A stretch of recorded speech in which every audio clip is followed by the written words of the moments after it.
The War Machine. The galaxy burns under the weight of the Great War. For 300 years, the mighty Carrion Empire has crushed world after world with their massive war fleets. Their ships are the size of small moons, armed with weapons that can crack planets in half. Every species that has faced them has either joined their empire or been wiped out completely. The Carrions are not evil by their own standards. They believe in order through strength. Their society runs like a perfect machine where everyone has a place and everyone serves the empire. They see chaos and weakness in the scattered human colonies that dare to resist them. Earth's colonies span dozens of star systems, but they are small and divided. Each colony fights its own way. Some build fast attack ships. Others focus on defense platforms. A few try to hide in asteroid fields or deep space. The human fleets are brave but tiny compared to the Carrion war machine. Admiral Kane commands the largest human fleet in the Outer Rim. His ships are old and patched together from salvaged parts. He has fought the Carrions for 20 years and has never won a major battle. His officers respect him, but they all know the truth. Humanity is losing badly. The Carrion Admiral Vex leads the Third Fleet, a force of 200 massive warships. He has destroyed 40 human colonies without losing a single vessel. To him, humans are just another weak species that will soon be forgotten. His orders are simple: crush all human resistance in this sector within 1 year. On the mining colony of Haven Point, a young human named Tom works in the deep tunnels. He is not a soldier or a scientist. He fixes mining equipment and dreams of seeing the stars. When Carrion ships appear in the sky above his world, Tom watches the evacuation ships leave. He stays behind because someone needs to keep the power, running for the last transport. The battle for Haven Point lasts 3 days. Admiral Kane arrives with his small fleet, but he cannot match the firepower of Admiral Vex. The human ships dance around the massive Carrion vessels, hitting and running, but they cannot stop the invasion. Tom works alone in the power station, deep underground. Above him, the colony burns. He listens to the radio chatter from the space battle and knows his people are losing. But Tom has an idea that no admiral or general has thought of before. He studies the power grid of his colony and realizes something important. The Carrions always target military bases and government buildings first. They ignore the basic infrastructure because they plan to use it later. But what if that infrastructure could fight back? Tom begins rewiring the entire power grid of Haven Point. He connects mining lasers to defense satellites. He links factory computers to weapon systems. He turns the whole colony into one giant weapon that no one would expect. When the Carrion ground forces land, they expect to find a broken colony ready to surrender. Instead, they find streetlights that shoot laser beams and factory robots that attack with mining tools. The power grid itself becomes an enemy that fights from every building and every underground tunnel. Admiral Vex watches from orbit as his ground forces struggle against an enemy they cannot understand. How can a defeated colony still fight? How can civilian equipment be turned into weapons? His massive ships are designed to destroy other warships, not to fight an entire world that has become a weapon. Tom coordinates the defense from his underground station. He has no military training, but he understands systems and how they connect. He makes the mining computers talk to the defense grid. He uses the colony's own infrastructure as a weapon that strikes from everywhere at once. The battle becomes a stalemate. The Carrions cannot advance against a colony that fights with every wire and circuit. Admiral Kane sees what Tom has done and realizes this changes everything. One human with a simple idea has stopped a Carrion fleet that has never been defeated. But Tom's real breakthrough comes when he looks at the data from the space battle. He sees patterns in how the massive Carrion ships move and fight. They are so big and so powerful that they follow predictable routes. They cannot change direction quickly. They cannot adapt to unexpected tactics. Tom realizes that the same idea that turned his colony into a weapon could work on a much larger scale. Not just one world, but entire star systems could be connected and coordinated. The infrastructure that humans have built across dozens of colonies could become a network that fights as one. As the first part ends, Tom makes contact with Admiral Kane's fleet. He has a plan that sounds impossible. Turn every human colony every mining station, every trade route into part of one giant weapon system. The Carians built massive fleets to win the war, but one human mechanic might change everything with a completely different approach. The network awakens Admiral Kane, listens to Tom's idea through a crackling radio connection. At first, it sounds like the desperate plan of someone who has been underground too long. Connect every human settlement across dozens of star systems? Turn civilian infrastructure into a coordinated weapon? It seems impossible. But Kane has been fighting this war for 20 years. He has tried every conventional tactic against the Carians and failed. Their ships are too big, their armor too thick, their weapons too powerful. Maybe it is time to try, something that has never been done before. Tom explains his vision while Carian forces still struggle to take Haven Point. Every human colony has power grids, communication networks, mining equipment, and manufacturing systems. Most importantly, they all have quantum communication arrays that can send messages instantly across space. "We connect everything," Tom says over the radio. "Not just ship to ship, but world to world. Every laser cutter becomes part of one giant weapon. Every computer becomes part of one giant brain. Every human settlement becomes part of one giant fleet that covers the entire galaxy." Dr. Lisa Park, the chief scientist on Kane's flagship, studies Tom's technical specifications. She has spent her career working on quantum networks, but she never thought of using them for warfare. The idea is brilliant and terrifying at the same time. The plan requires reprogramming thousands of systems across human space. Every mining station needs new software. Every factory needs new connections. Every defense platform needs to become part of a larger network. It would take months of work and perfect coordination. Kane makes a decision that will change human history.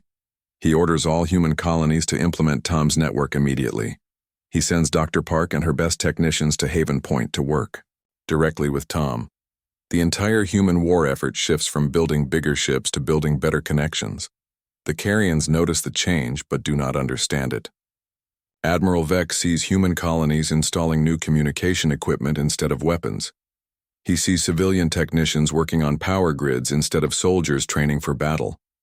To him, it looks like the humans have given up fighting and are preparing to surrender. Tom works 18-hour days connecting systems that were never meant to work together.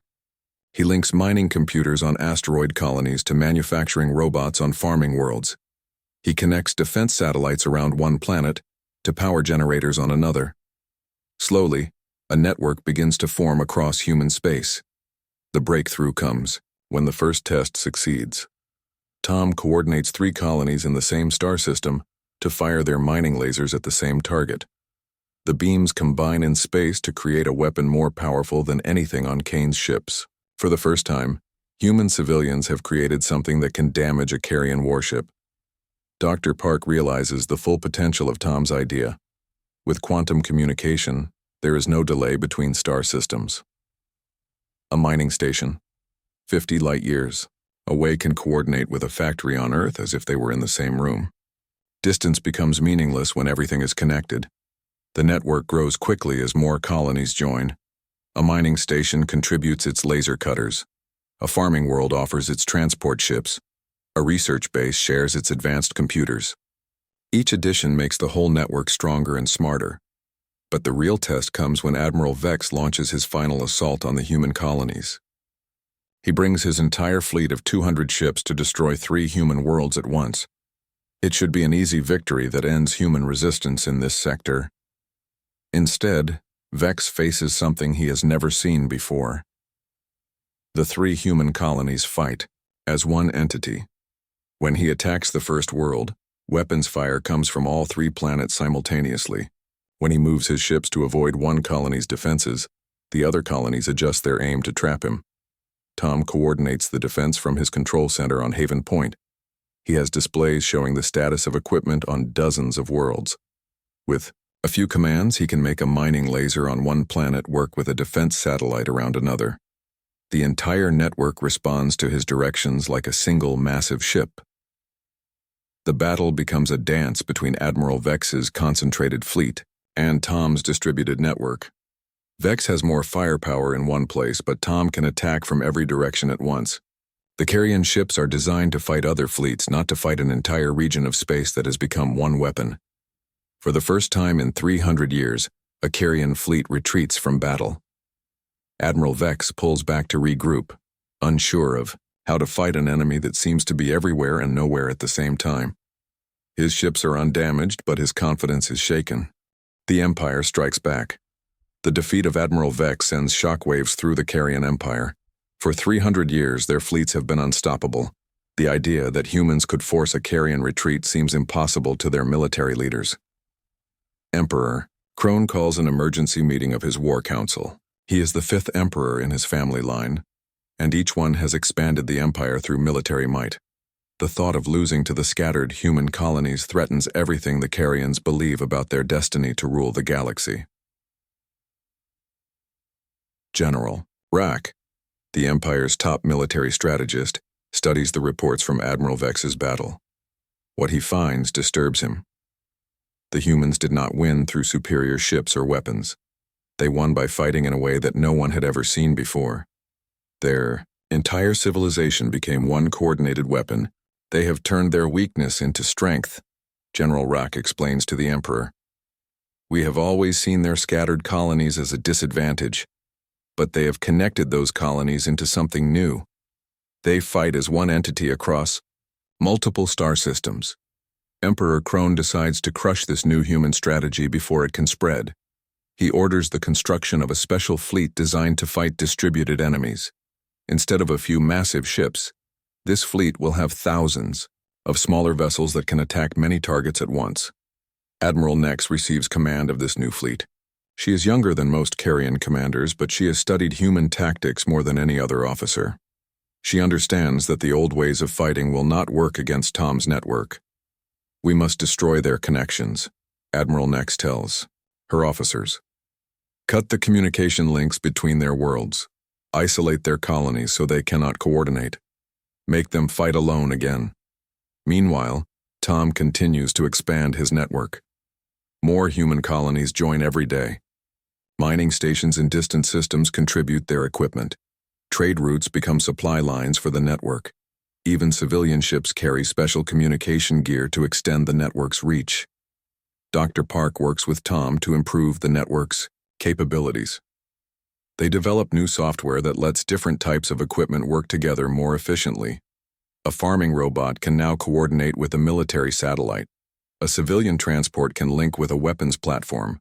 But the network faces its first major challenge when Admiral Nex's fleet arrives in human space. Instead of attacking colonies directly, she targets the communication relays that connect Tom's network.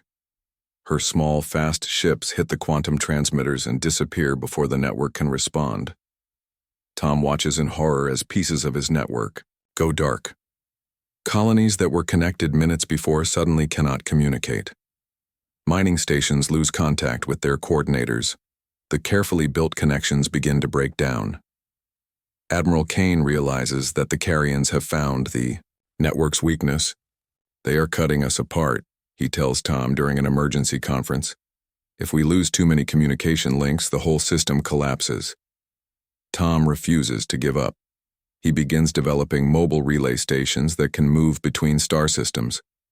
If the Carrions destroy fixed communication points, the network will adapt with moving ones.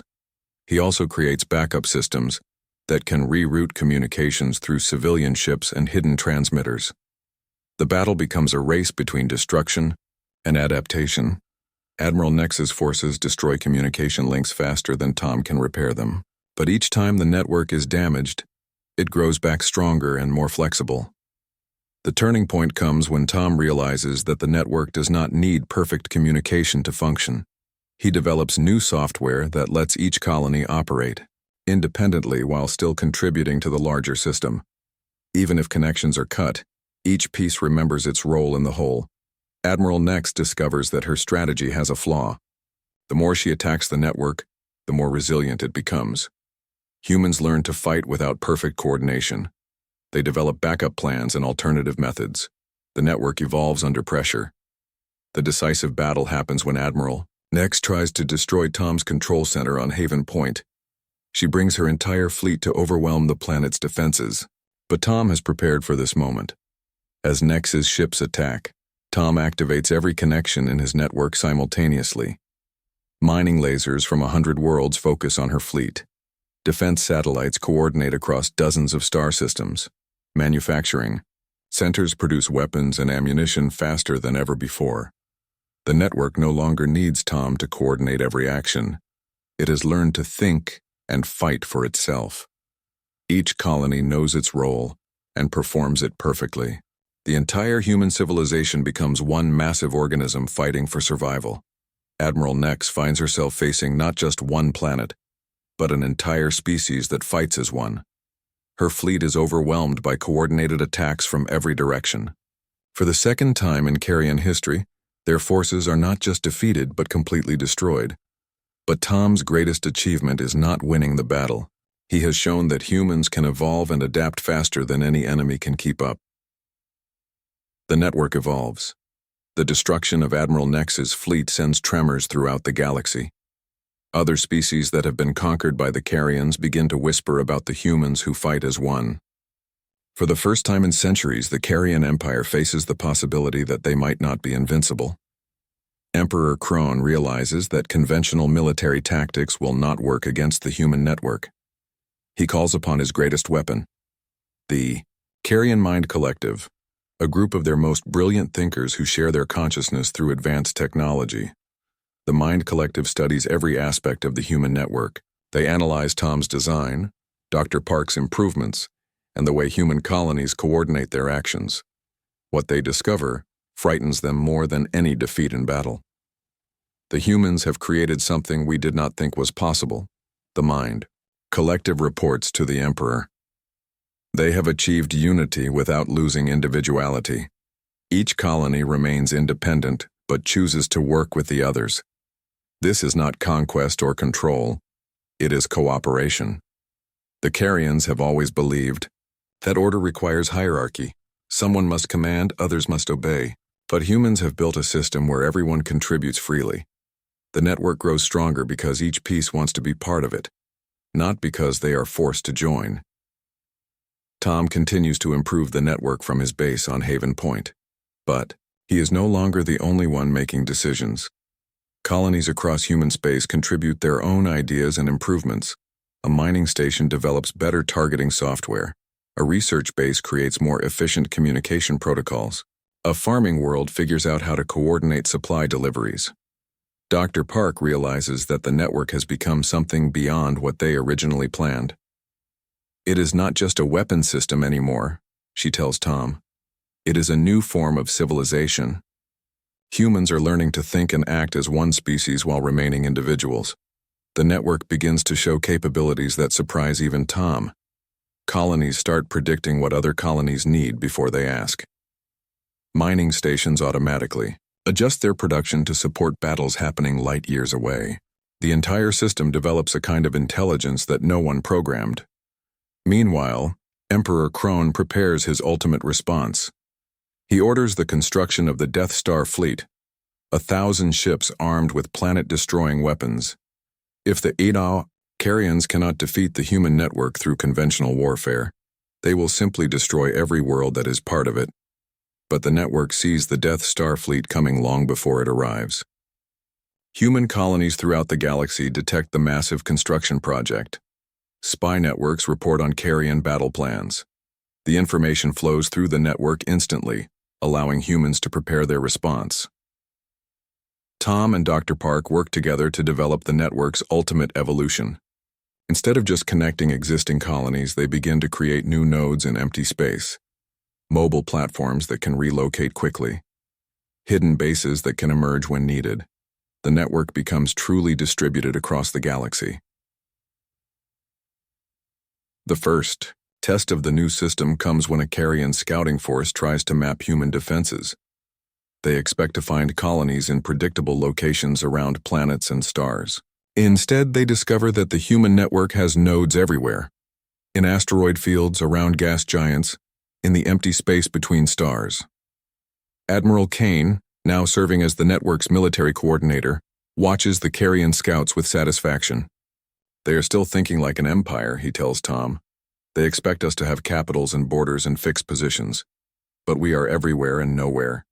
The Death Star fleet begins its assault on what the Carians believe are the most important human worlds. Their planet-destroying weapons target Earth, the major colony worlds, and the industrial centers. But they discover that destroying planets does not destroy the network. For every world the Carians destroy, the network creates 2 new nodes. Mobile platforms emerge from hiding to replace fixed colonies. The network routes around damage automatically, like water flowing around rocks in a stream. Tom realizes that the network has grown beyond his ability to fully control or even understand. It has become a living system that adapts and evolves on its own. Each attack makes it stronger. Each challenge teaches it new capabilities. The climactic battle comes when the Death Star fleet attempts to destroy Haven Point, believing that Tom's original base is the key to the network. But Tom has already transferred his consciousness into the network itself. He exists as information, flowing between colonies, coordinating the defense from everywhere at once. The battle is unlike anything in galactic history. 1,000 Carian ships with planet-destroying weapons face a network that spans the entire galaxy. But the Carians discover that their most powerful weapons are useless against an enemy that has no single point of failure. The network does not just defeat the Death Star fleet, it captures it. Human colonies coordinate to disable the Carian ships without destroying them. For the first time, the Carians face an enemy that seeks to redeem rather than destroy. The new galaxy, the capture of the Death Star fleet, marks the end of the Carian Empire as it has existed for centuries. But more importantly, it begins something entirely new in galactic history. The human network does not seek to replace the Carian Empire with a human one. Instead, it offers something no species has ever seen before: true cooperation between equals. Emperor Crone finds himself aboard a human ship, not as a prisoner but as a guest. Tom, now existing as a distributed consciousness throughout the network, speaks to him through every communication system at once. The Emperor expects threats and demands for surrender. Instead, he hears an offer of partnership. Your empire is built on the idea that someone must rule and others must serve, Tom explains. But we have proven there is another way. Everyone can contribute freely. Everyone can benefit equally. We invite you to join the network, not as subjects, but as partners. The concept is alien to Carian thinking. For 300 years they have conquered and controlled. The idea of voluntary cooperation seems impossible. But as they study the human network, some Carians begin to understand its power. Dr. Park works with captured Carian scientists to explore how their technologies could enhance the network. Carian shield generators could protect human colonies. Human communication systems could improve Carian coordination. Together, they could create something better than either species could build alone. The first Carian colony to join the network is a mining world on the edge of their territory. Its governor, Commander Dex, has watched the war and seen how the network makes every participant stronger. He volunteers his world as a test case for Carian-human cooperation. The integration succeeds beyond everyone's expectations. Carian efficiency combines with human adaptability to create new possibilities. The mining world increases its production while improving working conditions. Carian discipline merges with human creativity to solve problems neither species could handle alone. Word of the success spreads throughout both civilizations. More Carian worlds request to join the network. Other alien species that were conquered by the Carians see an opportunity for freedom.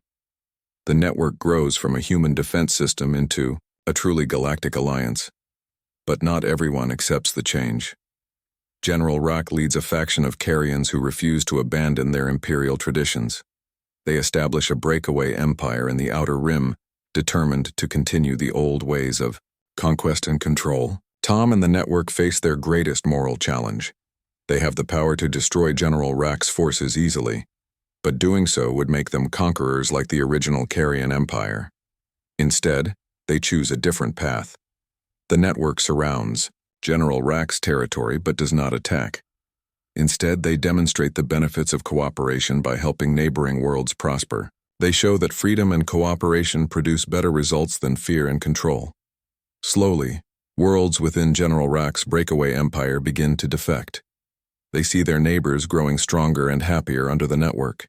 They realize that they have a choice between the old way of serving a master and the new way of being partners in something greater.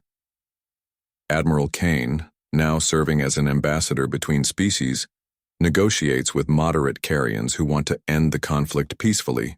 He helps them understand that joining the network does not mean losing their identity. Carian culture and traditions can survive and even thrive within a system of cooperation. The final confrontation comes when General Rack himself realizes that his own people no longer support him. His officers refuse orders to attack the network. His worlds declare independence and request to join the Galactic Alliance.